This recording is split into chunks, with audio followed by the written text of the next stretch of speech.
6 باتیں جو آپ کو اپنے سسرال والوں سے کبھی نہیں کرنی چاہیے۔ میرا ماننا ہے کہ یہ باتیں سسرال کے ماحول کا حصہ بھی نہیں ہونی چاہیے، خاص طور پر اگر آپ اپنے شوہر کے ساتھ رشتہ مضبوط رکھنا چاہتی ہیں۔ میاں بیوی کا رشتہ بہت خوبصورت اور نازک ہوتا ہے۔ اگر آپ اپنی توانائی اس رشتے کو بہتر بنانے میں لگائیں تو یقیناً باقی رشتے بھی خود بخود بہتر ہونے لگتے ہیں۔ سسرال والوں کے رشتے بھی اپنی جگہ پیارے اور اہم ہوتے ہیں، لیکن ہمارے معاشرے میں اکثر ہم ان رشتوں پر اپنی مرضی مسلط کرنے کی کوشش کرتے ہیں، جس کی وجہ سے ان کی اصل اہمیت کہیں نہ کہیں کم ہو جاتی ہے۔ یہ بات یاد رکھیں کہ اگر آپ کا اپنے شوہر کے ساتھ تعلق مضبوط ہے تو سسرال میں دوسرے رشتوں کے ساتھ بھی تعلق کو مضبوط کیا جا سکتا ہے۔ السلام علیکم، میرے یوٹیوب چینل میں آپ سب کو خوش آمدید۔ امید ہے کہ آپ سب خیریت سے ہوں گے۔ اللہ کا شکر ہے کہ میں بھی بالکل ٹھیک ہوں، آپ سب کی دعاؤں اور محبت کی وجہ سے۔ اس پیاری سی دعا کے ساتھ آج کے ولاگ کا آغاز کرتی ہوں۔ اللہ تعالیٰ آپ سب کو ہمیشہ خوش رکھے اور سلامت رکھے۔ آج کے اس ولاگ میں آپ دیکھیں گے میری ڈیلی روٹین، اور میں کچن میں یہاں پر نگٹس بنا رہی تھی کیونکہ گیسٹ آئے ہوئے تھے۔ تو چلیے نگٹس بنانے کے ساتھ ساتھ اور مہمانوں کو سرو کرنے کے ساتھ ساتھ ہم اپنے آج کے موضوع پر بھی بات کریں گے۔ اگر آپ میرے چینل پر نئے ہیں تو چینل کو سبسکرائب کریں اور نوٹیفیکیشن بیل آئیکن دبائیں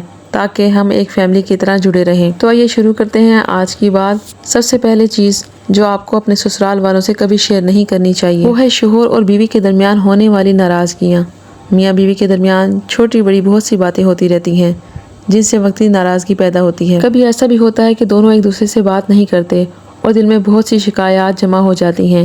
اس لیے کوشش کریں کہ اپنے شوہر کے ساتھ جو بھی اختلافات یا شکایت ہو اسے اپنے کمرے تک ہی محدود رکھیں، کیونکہ جب یہی باتیں باہر نکلتی ہیں تو پھر معاملہ مزید خراب ہو سکتا ہے۔ اور کبھی بھی باہر جا کر کسی کے ساتھ یہ باتیں شیئر نہ کریں، چاہے آپ کتنے ہی غصے میں کیوں نہ ہوں، یہ سوچ کر کہ وہ ان کا بیٹا ہے، اگر میں اس سے بات کروں گی تو شاید وہ اسے سمجھا دیں، پھر بھی ایسا نہ کریں۔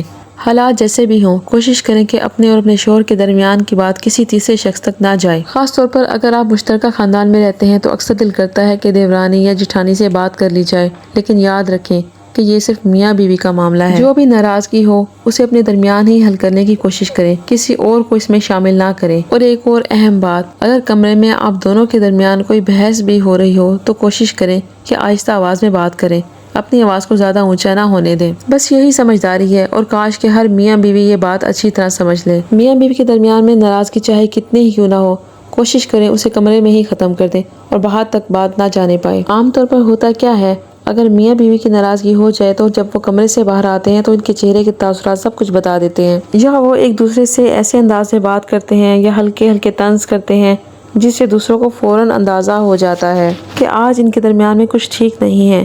اس لیے کوشش کریں کہ آپ کے چہرے کے تاثرات سے بھی کسی کو کچھ محسوس نہ ہو۔ دوسری اہم بات یہ ہے کہ کبھی بھی اپنے شوہر کے خلاف کسی کے سامنے بات نہ کریں۔ اگر آپ کو ان کی کوئی بات بری لگتی ہے تو اسے اپنے تک ہی رکھیں۔ ہر انسان میں کمی بیشی ہوتی ہی ہے، کوئی بھی مکمل نہیں ہوتا۔ خاص طور پر مشترکہ خاندان میں اکثر ایسا ہوتا ہے کہ شوہر کام پر چلا جاتا ہے اور گھر میں عورتیں آپس میں بیٹھ کر باتیں کرتی ہیں۔ اسی دوران بعض اوقات کوئی اپنے شوہر کی باتیں شیئر کر رہی ہوتی ہے، کوئی اپنی شکایات بتا رہی ہوتی ہے، لیکن یاد رکھیں آخر میں وہ آپ کے شوہر ہیں، آپ کے ساتھی ہیں۔ اگر آپ ان کے بارے میں برا کہیں گی تو اصل میں آپ خود اپنے رشتے کو نقصان پہنچا رہی ہیں۔ اس بات کو سمجھنے کی کوشش کریں کہ جیسے آپ مکمل نہیں ہیں اور آپ میں بھی خامیاں ہو سکتی ہیں، اسی طرح وہ بھی ایک انسان ہیں، وہ بھی مکمل نہیں ہو سکتے۔ اس لیے اگر آپ کو کسی بات پر ناراضگی ہو یا کوئی چیز بری لگے تو اسے سمجھداری سے اپنے درمیان ہی حل کریں۔ یہ سب وقت کے ساتھ بھی ختم ہو جاتا ہے۔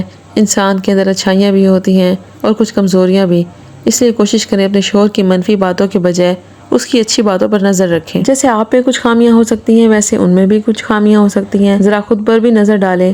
اگر آپ میں کوئی عادت ایسی ہے جو اچھی نہیں تو کیا آپ نے خود سے دوری اختیار کر لی ہے؟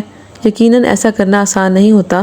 تو اسی طرح اگر شوہر میں کوئی کمی ہے تو اس کے ساتھ اس کی خوبیاں بھی تو دیکھیں، شاید یہی چیز آپ کے رشتے کو مزید خوبصورت بنا دے۔ مجھے ایک میری بہن کا کمنٹ ملا تھا تو اس میں انہوں نے بتایا تھا کہ ان کے شوہر بہت اچھے ہیں، بہت خیال رکھتے ہیں، ان کی ہر ضرورت پوری کرتے ہیں، لیکن جب وہ غصے میں آتے ہیں تو خود پر قابو نہیں رکھ پاتے، سخت باتیں بھی کر دیتے ہیں اور بعد میں معافی بھی مانگ لیتے ہیں اور انہیں منا بھی لیتے ہیں۔ تو میں نے انہیں یہی مشورہ دیا کہ آپ خود ہی بتا رہی ہیں کہ ان میں کتنی اچھی باتیں ہیں، وہ آپ کا خیال رکھتے ہیں، آپ کی ضرورت کا خیال رکھتے ہیں، آپ کو اہمیت دیتے ہیں۔ تو اگر کبھی وہ غصے میں آ جائیں تو اس وقت انہیں نظر انداز کرنا بہتر ہے۔ ایسے وقت میں بار بار جواب دینے کے بجائے تھوڑا سا خود کو الگ کر لیں۔ اگر وہ کمرے میں غصے میں بات کر رہے ہیں تو آپ کسی اور کام میں لگ جائیں، مثلاً کچن چلی جائیں تاکہ ان کا غصہ ٹھنڈا ہو جائے، کیونکہ اکثر ایسا ہوتا ہے اگر سامنے والا بھی جواب دینا شروع کر دے یا رونا شروع کر دے